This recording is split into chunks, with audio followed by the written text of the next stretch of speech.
posibilidades muchas, ¿no?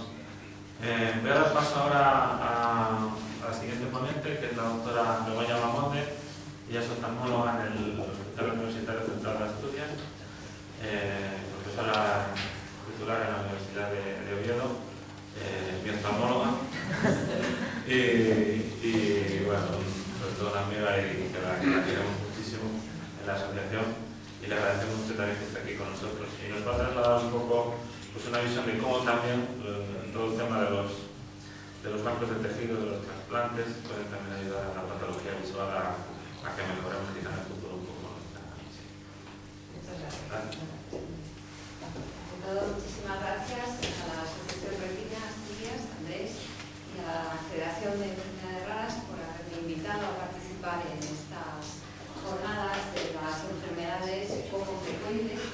Realmente es un placer estar aquí hoy con todos ustedes. Como dice Andrés, soy su oftalmóloga, una cosa un poco atípica, realmente somos amigos y por eso soy su oftalmóloga, porque yo no me dedico a retina, que es la enfermedad que tiene Andrés, pero bueno, me dedico más bien a la córnea y a pesar de lo que protestan mis compañeros que sí que llevan retina, pues sigo siendo la que le controla periódicamente la visión.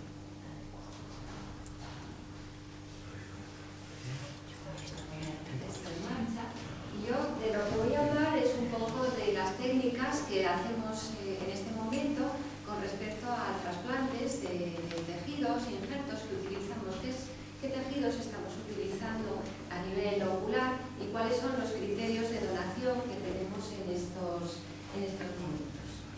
Bien, todos sabemos lo importante que es la vista para todos nosotros. Nosotros realmente la información que obtenemos del medio la tenemos a través de los órganos de los sentidos. Y de todos los sentidos, la vista es el que más información nos proporciona. Aproximadamente el 85 o incluso el 90% de la información que recibimos es de tipo visual.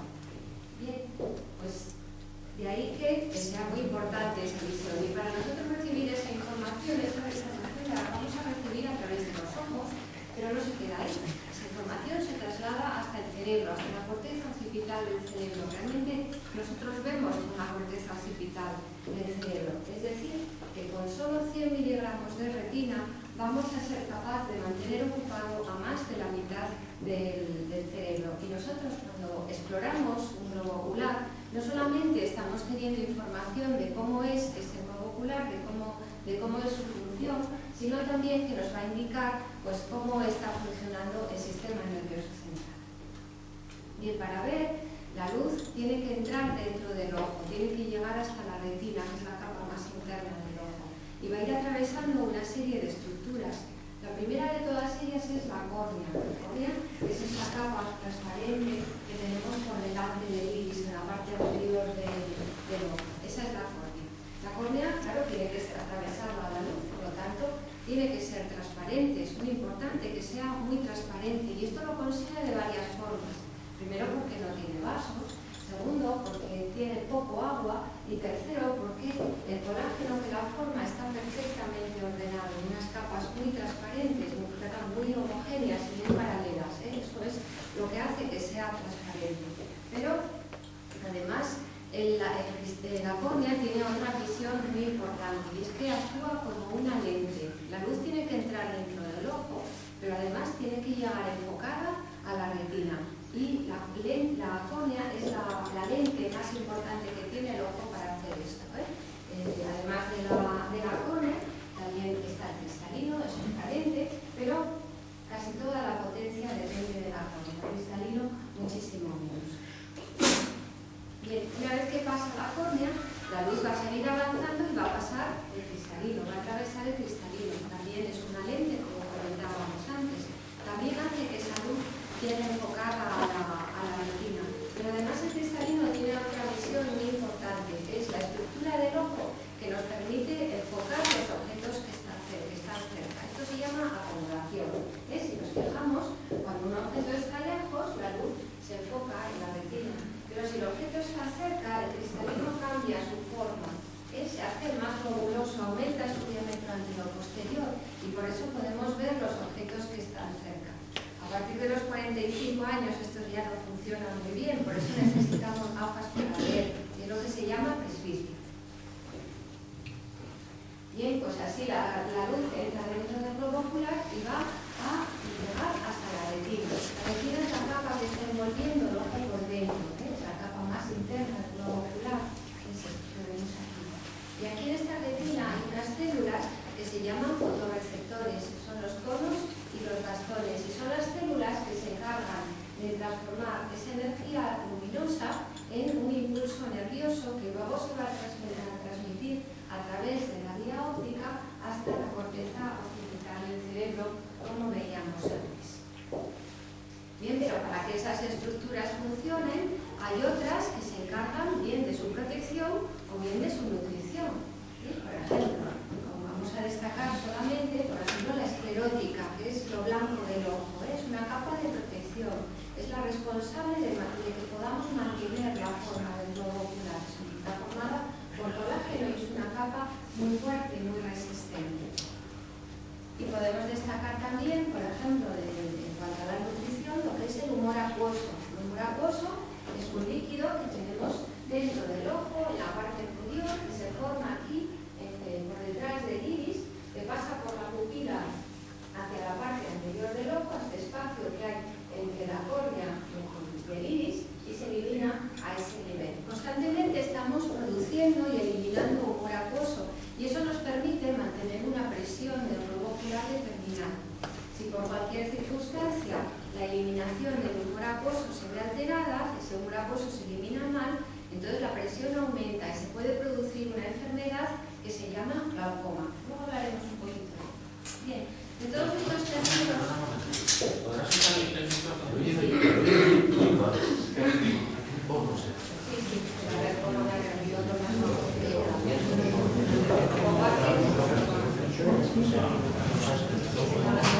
¿Así estará bien?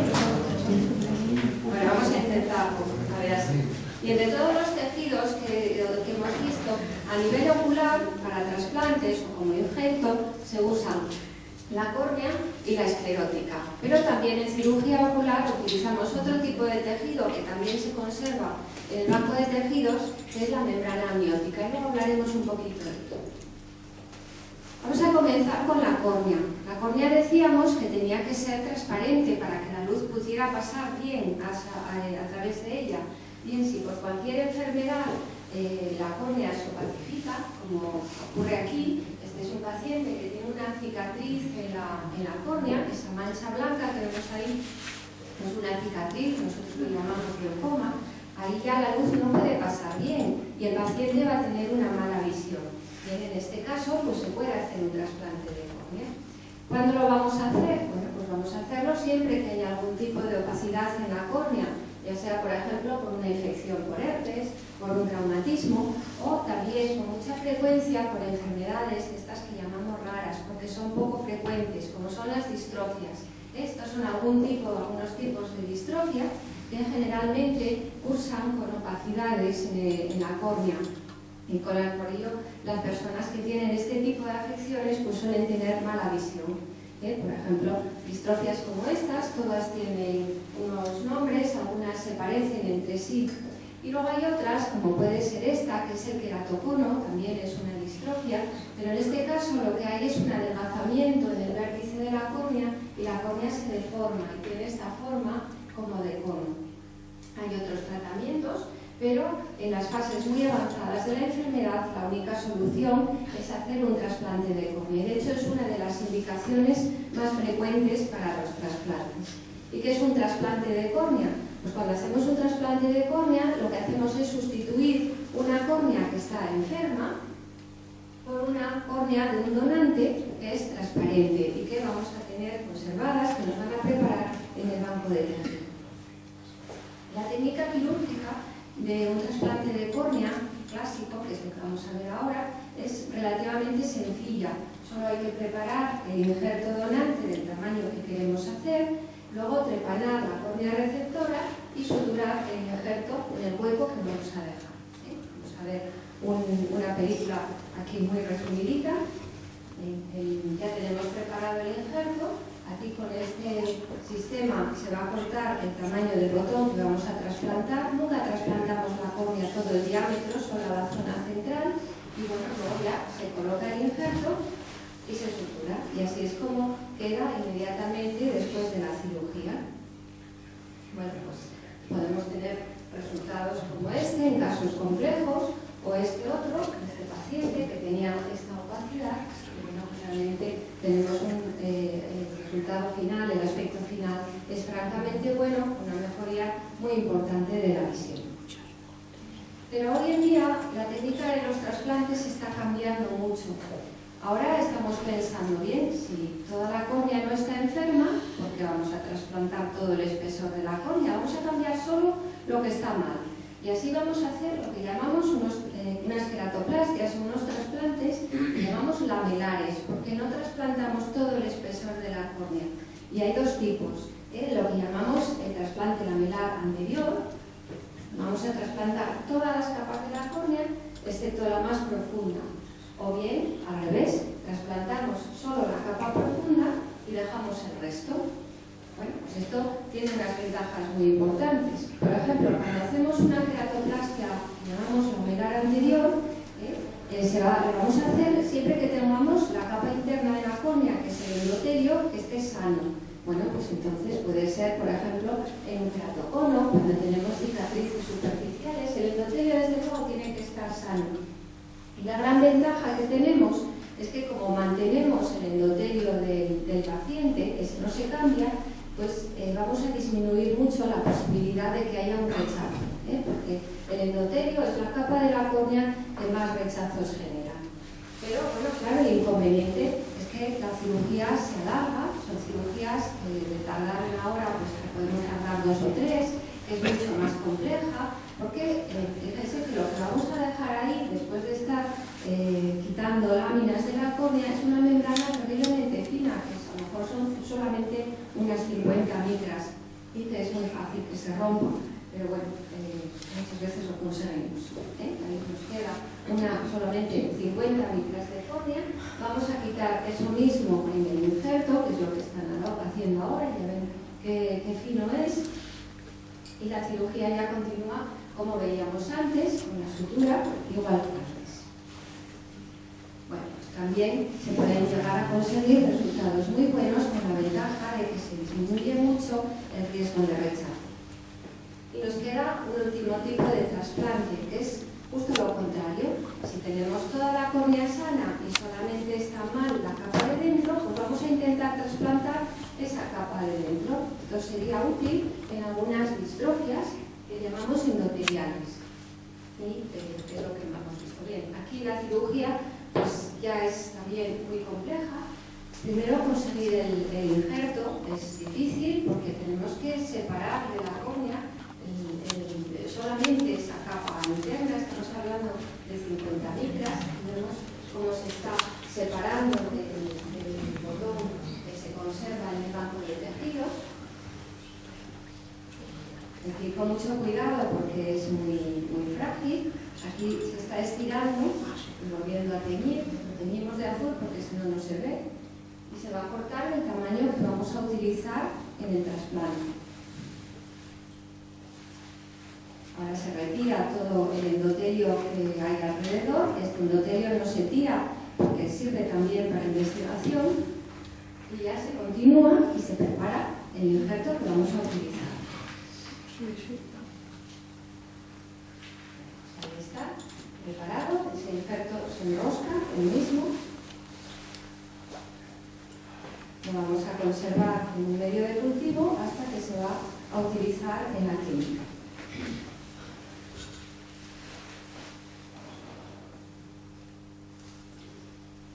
Entonces, cuando queremos hacer el trasplante, bueno, en este caso primero hay una cirugía de catarata, que es lo que se va a hacer ahora en este momento. Aquí están empezando a hacer la cirugía de catarata, quitando la cápsula anterior del cristalino, retirando todos los restos de cristalino y poniendo una lente intraocular, que es esto que se está introduciendo ahora. Entonces ya comienza la cirugía de trasplante endotelial. Se hacen 4 incisiones para poder trabajar desde distintos puntos del ojo. Y lo primero que hay que retirar es el endotelio que está enfermo. retirando, una especie de ganchito hacia arriba.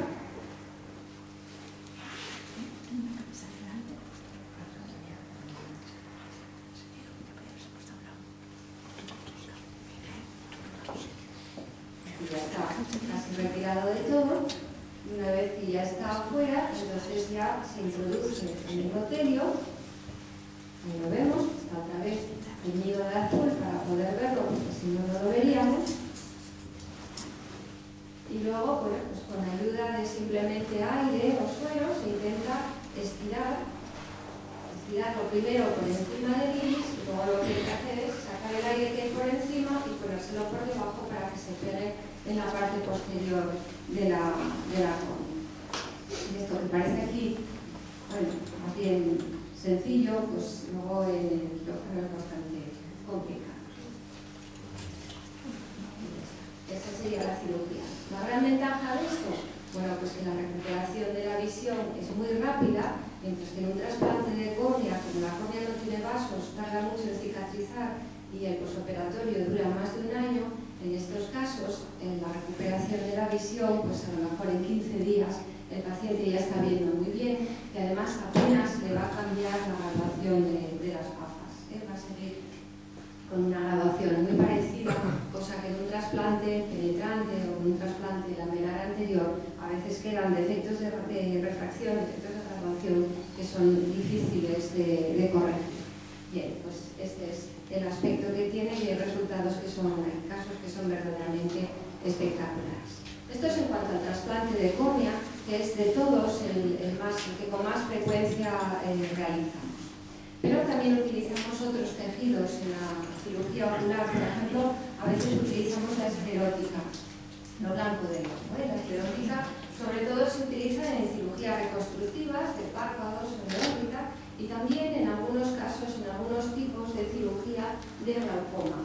No en las formas más frecuentes de cirugía de glaucoma, pero sí en algunas. Vamos a ver un poquito porque esta es posiblemente la indicación más frecuente en este momento.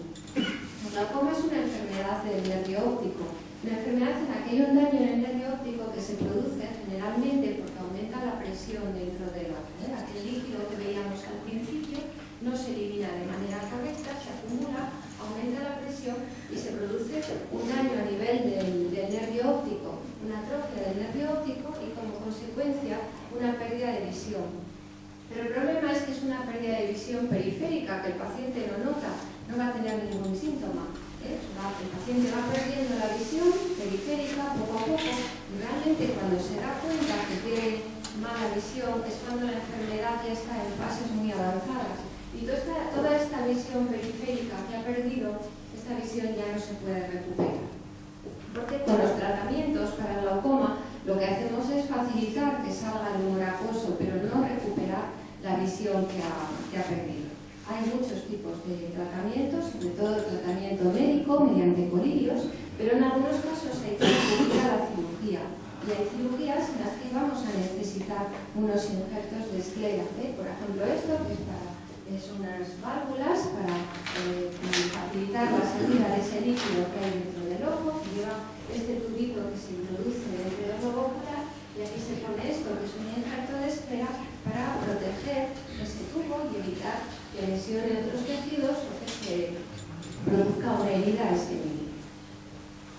Bien, como digo, de todos los trasplantes, el que hacemos con más frecuencia es el trasplante de córnea. En el año 2012, según la Organización Nacional de Trasplantes, estos son los últimos datos publicados porque los del 2013 no saldrán hasta abril o mayo aproximadamente, en el año 2012 se obtuvieron 4.800 córneas, de las cuales se pudieron trasplantar 3.248 córneas en toda España. Si nos fijamos por comunidades autónomas y teniendo en cuenta la población por millón de personas, vemos como realmente en Asturias pues no estamos tan mal en cuanto a trasplantes de córnea. Somos la segunda comunidad en frecuencia de trasplantes, en número de trasplantes, teniendo en cuenta la población. Esto es por millón de personas. Perdón, estos son las córneas obtenidas Y estos son las córneas trasplantadas, Un millón de personas, pues estamos casi a la par de Cataluña, que es la comunidad donde con mayor frecuencia se realizan este tipo de trasplantes. Desde hace unos años, todos los procesos que giran alrededor del trasplante, tanto la obtención, la conservación, la distribución o la propia aplicación de células y tejidos, están regulados por este Real Decreto, el 1301 del